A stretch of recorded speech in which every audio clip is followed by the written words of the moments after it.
Kinulaw na ko. Good. Paano ginagawa? Ha?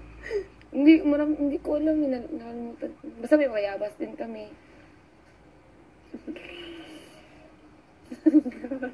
Yung lupa na, ito yung bahay namin. Dito yung bahay natin, di ba? Ito kay kuya.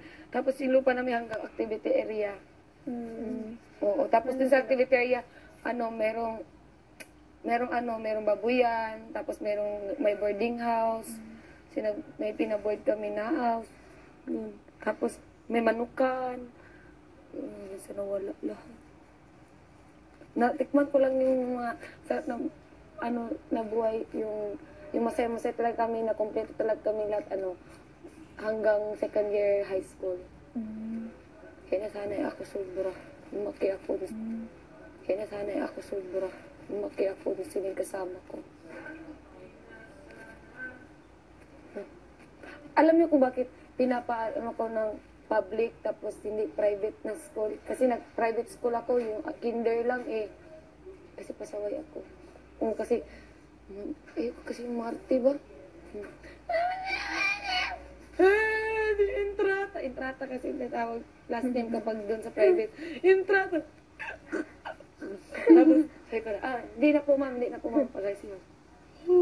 Tapos, maiyak na.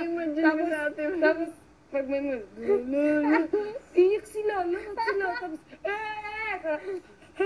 Tapos, sinsaya ko. Kasi nga, mga arte, kaya, lolo, kasi kasalanan.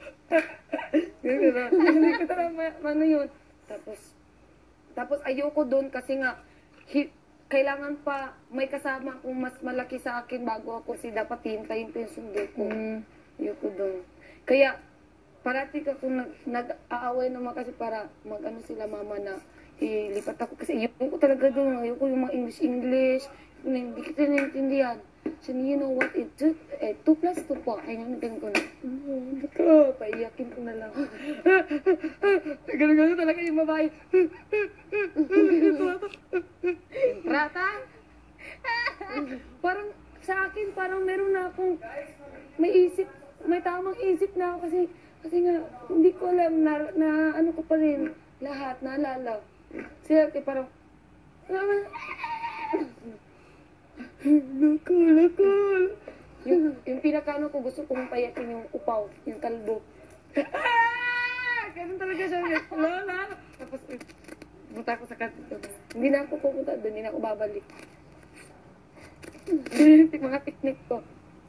Tapos, ito, diba, bawal man kasi yung kuya ko grade 2. Tapos, whole day siya ako, half day lang.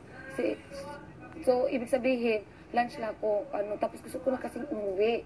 Katasan. Kinder, may balon kaming kanin. Kasi hintay yung kuya ko. Hindi palalabasin yung kinder hanggat hindi wala kang kasamang mas, sa'yo, grade 1, grade 2, ganyan. Punta ko sa ate, hindi ko kilala. Kung anong grade mo? Siya grade 4. Yun talaga yung nalala ko. Tapos yung buhok niya, ganito pa, ganyan.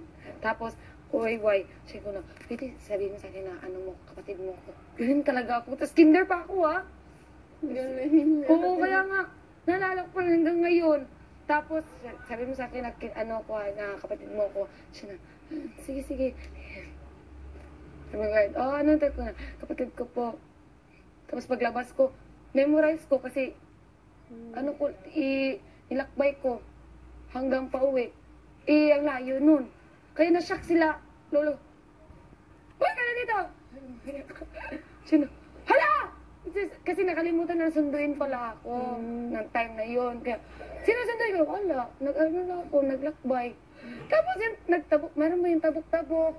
May tabok, baka nasa marunong, gano'n. Hindi ko alam kung bakit. Oh my God. Hindi ko nga alam kung bakit. May isip na ako. Yung question mark. Hindi ko maintindihan kung bakit silang batang isip. Ganun. Hindi ko maintindihan bakit. Hindi ko na alam, Aral. Iba yun. Ibang katalinuhan. Yung parang na lang. Pero ka na yung oh my gosh. Kaya pinunta na ako sa public na doon na grade 1. Visitor pa ako noon kasi pangalawa akong grade 1 eh. Kasi yung visitor ko, di pa ako marunong magbasa.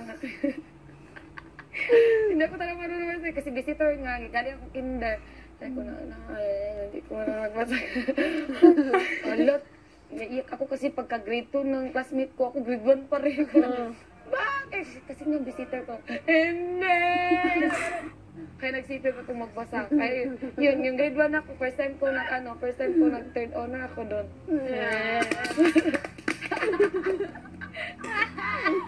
Yung pagka-grade 2 ko, nasa first section na ako. First section na. Mga birthday yung mga kasama ko. Pero pasaway pa rin ako doon. Kasi doon yung nangyari yung sa likod kasi ng classroom namin, merong malaking pader. Tapos, dyan sa likod ng pader, merong banana queue. Gusto ko kasi bumili ng banana queue. Kaya, tatlo kami mag-classmates kayo. Cutting na tayo. Tapos, lalaki siya. Una, banana queue po! Hanggang sa yung teacher, hi! Ay, napaluan kami malaki. Tapos,